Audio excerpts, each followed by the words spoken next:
അന്താരാഷ്ട്ര വ്യോമയാന മേഖലയെയും യൂറോപ്യൻ സുരക്ഷാ സേനകളെയും ഒരേ സമയം കടുത്ത ആശങ്കയിലാഴ്ത്തിയ ഒരു അടിയന്തര സാഹചര്യം കഴിഞ്ഞ ദിവസം യൂറോപ്യൻ ആകാശത്ത് രൂപപ്പെടുകയുണ്ടായി. ഇസ്രായേലിലെ ടെൽ-അവീവിൽ നിന്നും ചെക്ക് റിപ്പബ്ലിക്കിന്റെ തലസ്ഥാനമായ പ്രാഗിലേക്ക് പറക്കുകയായിരുന്ന ഒരു ഇസ്രായേലി യാത്രാ വിമാനം പെട്ടെന്ന് എയർ ട്രാഫിക് കൺട്രോളുമായുള്ള എല്ലാ ആശയവിനിമയങ്ങളും വിച്ഛേദിക്കപ്പെട്ടതാണ് വൻ നയതന്ത്ര സൈനിക നീക്കങ്ങൾക്ക് കാരണമായത്. മിനിറ്റുകളോളം നീണ്ടുനിന്ന ഈ അനിശ്ചിതത്വം യൂറോപ്പിലെ സൈനിക സഖ്യമായ നാറ്റോയെ കടുത്ത ജാഗ്രതയിലാക്കുകയും അവരുടെ വ്യോമ സുരക്ഷാ സംവിധാനങ്ങളെ ഉണർത്തി പ്രവർത്തിപ്പിക്കുകയും ചെയ്തു. ഇസ്രായേലിലെ പ്രമുഖ വിമാന കമ്പനിയായ അർക്കിയ ഓപ്പറേറ്റ് ചെയ്തിരുന്ന എയർബസ് വിമാനമാണ് ഈ നാടകീയ സംഭവങ്ങളിലെ കേന്ദ്രബിന്ദു. വിമാനം ഹംഗേറിയൻ വ്യോമാതിർത്തിയിലൂടെ കടന്നുപോകുന്ന സമയത്താണ് എയർ ട്രാഫിക് കൺട്രോളുമായുള്ള റേഡിയോ സമ്പർക്കം പെട്ടെന്ന് പൂർണ്ണമായും നഷ്ടപ്പെടുന്നത്.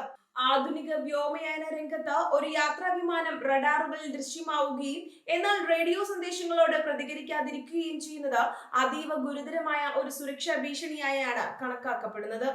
വിമാനം തട്ടിയെടുക്കപ്പെടുകയോ അല്ലെങ്കിൽ പൈലറ്റുമാർക്ക് എന്തെങ്കിലും അപകടം സംഭവിക്കുകയോ ചെയ്യുമ്പോഴാണ് സാധാരണയായി ഇത്തരം സാഹചര്യങ്ങൾ ഉണ്ടാകാറുള്ളത്. ഇസ്രായേൽ വിമാനത്തിൽ നിന്നുള്ള റേഡിയോ സന്ദേശങ്ങൾ നിലച്ചതോടെ ഒട്ടും സമയം കളയാതെ ഹംഗേറിയൻ വ്യോമ പ്രതിരോധ കേന്ദ്രം നാറ്റോയുടെ ആസ്ഥാനത്തേക്ക് വിവരം അറിയിച്ചു. നിലവിലെ അന്താരാഷ്ട്ര സാഹചര്യത്തിൽ ഇസ്രായേലി വിമാനങ്ങൾക്ക് നേരെയുള്ള ഭീഷണികൾ കണക്കിലെടുത്ത് നാറ്റോ തങ്ങളുടെ ഏറ്റവും ഉയർന്ന എയർ പോലീസിംഗ് അലർട്ട് ലെവൽ ഉടനടി പ്രഖ്യാപിക്കുകയാണുണ്ടായത്.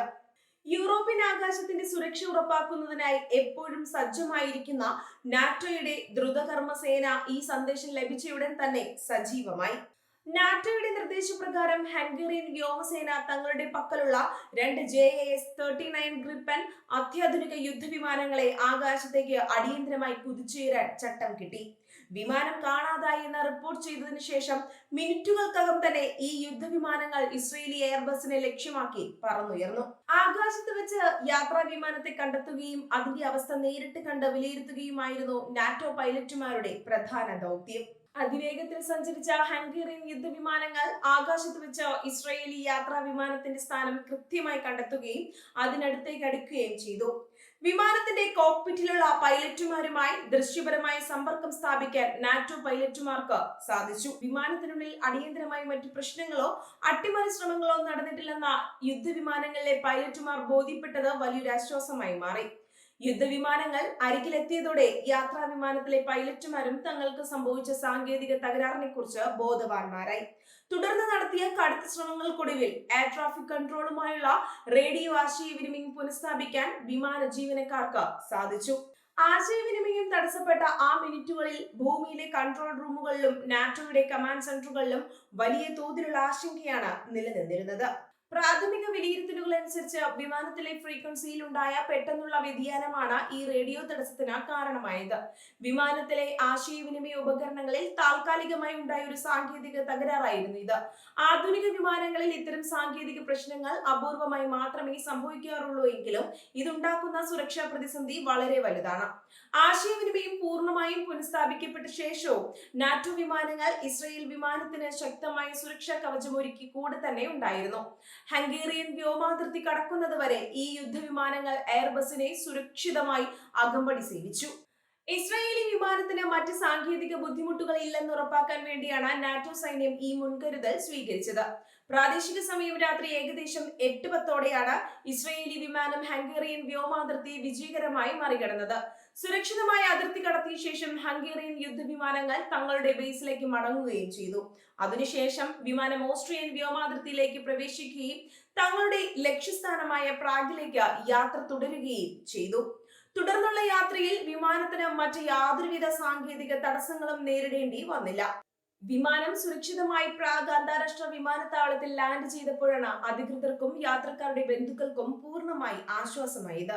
വിമാനത്തിലുണ്ടായിരുന്ന യാത്രക്കാരോ ജീവനക്കാരോ ഈ അടിയന്തര സാഹചര്യം കാരണം അപകടത്തിൽപ്പെടുകയുണ്ടായില്ല. ഈ സംഭവം അന്താരാഷ്ട്ര വ്യോമയാന സുരക്ഷാ സംവിധാനങ്ങളുടെ കാര്യക്ഷമത എത്രത്തോളം ഉണ്ടെന്ന് തെളിയിക്കുന്ന ഒന്നാണ്. ഒരു യാത്രാ വിമാനത്തിന് ചെറിയൊരു സാങ്കേതിക തകരാർ സംഭവിക്കുമ്പോൾ പോലും എത്ര വേഗത്തിലാണ് ഒരു അന്താരാഷ്ട്ര സൈനിക സഖ്യം പ്രതികരിക്കുന്നത് എന്ന് ഇതിലൂടെ വ്യക്തമാകുന്നു. യൂറോപ്യൻ ആകാശത്ത് നാറ്റോ പുലർത്തുന്ന കടുത്ത ജാഗ്രതയുടെ തെളിവ് കൂടിയാണ് ഈ ദ്രുതഗതിയിലുള്ള നീക്കം. പശ്ചിമേഷ്യയിൽ നിലനിൽക്കുന്ന രാഷ്ട്രീയ സാഹചര്യങ്ങൾ കാരണം ഇസ്രയേലി വിമാനങ്ങളുടെ സുരക്ഷയ്ക്ക് അന്താരാഷ്ട്ര തലത്തിൽ വലിയ പ്രാധാന്യമാണ് നൽകി വരുന്നത്. അതുകൊണ്ട് തന്നെ ഈ വിമാനം കാണാതായപ്പോൾ കൺട്രോൾ റൂമുകളിലുണ്ടായ പരിഭ്രാന്തി വളരെ വലുതായിരുന്നു. അട്ടിമറി സാധ്യതകൾ ഉൾപ്പെടെയുള്ള എല്ലാ വശങ്ങളും മുൻകൂട്ടി കണ്ടുകൊണ്ടാണ് നാറ്റോ തങ്ങളുടെ ഏറ്റവും ഉയർന്ന പ്രതിരോധ സംവിധാനം ഇതിനായി ഉപയോഗിച്ചത്. ഭാവിയിൽ ഇത്തരം സാങ്കേതിക തകരാറുകൾ ഉണ്ടാകാതിരിക്കാൻ വിമാനത്തിലെ കമ്മ്യൂണിക്കേഷൻ സംവിധാനങ്ങൾ കൂടുതൽ ശക്തമാക്കേണ്ടതുണ്ടെന്ന് വ്യോമയാന വിദഗ്ധർ ചൂണ്ടിക്കാണിക്കുന്നു. ഫ്രീക്വൻസി വ്യതിയാനങ്ങൾ എങ്ങനെ വിമാനങ്ങളെ ബാധിക്കുന്നു എന്നതിനെ കുറിച്ച് അർക്കിയ എയർലൈൻസും ഹംഗേറിയൻ അധികൃതരും കൂടുതൽ വിശദമായ അന്വേഷണം നടത്തും. ഇത്തരം സംഭവങ്ങളിൽ നിന്നുള്ള പാഠങ്ങൾ ഉൾക്കൊണ്ട് സുരക്ഷാ മാനദണ്ഡങ്ങൾ പുതുക്കുക എന്നത് വ്യോമയാന രംഗത്ത് പതിവുള്ള കാര്യമാണ്. വലിയൊരു ദുരന്തമായി മാറാമായിരുന്ന ഒരു സാങ്കേതിക തകരാറിനെ നാറ്റോയുടെയും ഹംഗേറിയൻ വ്യോമസേനയുടെയും കൃത്യമായ ഇടപെടലിലൂടെ വിജയകരമായി കൈകാര്യം ചെയ്യാൻ സാധിച്ചു. ഭീതിയോടെ ആരംഭിച്ച ആ രാത്രി ഒടുവിൽ യാതൊരുവിധ അപകടങ്ങളുമില്ലാതെ ശുഭകരമായി അവസാനിക്കുകയായിരുന്നു. വ്യോമയാന ചരിത്രത്തിലെ അതീവ നാടകീയമായ ഒരു നിമിഷമായി ഈ സംഭവം രേഖപ്പെടുത്തും.